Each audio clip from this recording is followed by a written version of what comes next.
taught college, mostly writing courses, some gender studies.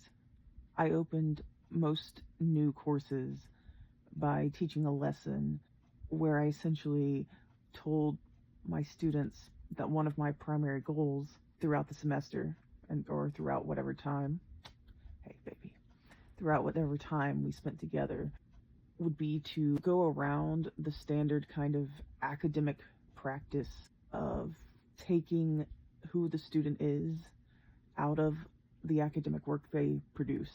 And essentially, I told my students that one of my primary goals was to teach them to discover what was weird, quote unquote weird, about themselves, and to harness that and to use it to make their academic work better. This went hand in hand with later lessons where I would teach these same students to harness creativity instead of avoiding it like academic writing and other academic work oftentimes encourages. But it would go hand in hand with me teaching them eventually to harness creativity and use whatever was weird about them to produce excellent work that was more in line with who they actually were as a person.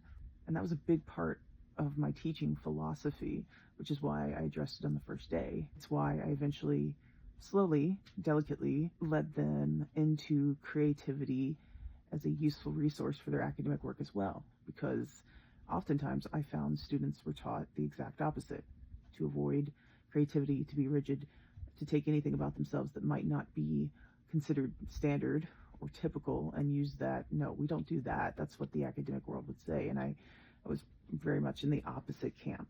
This philosophy, which led my teaching for my entire career, teaching at the college level, is not surprising to me in hindsight, especially because I am a late diagnosed autistic adult who did not know I was autistic until the last year or so of my life.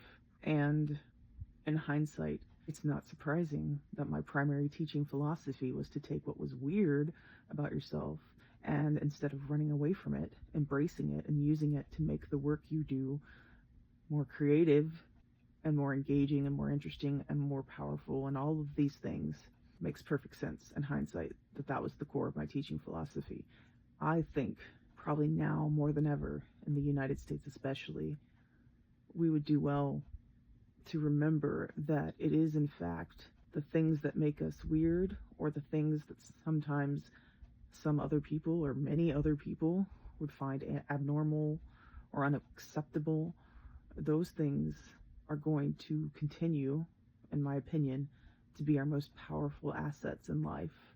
And beyond just writing something or creating something, but in everyday life, in the everyday actions we take, and also in the stands that we take and the issues that we take on that are important to us.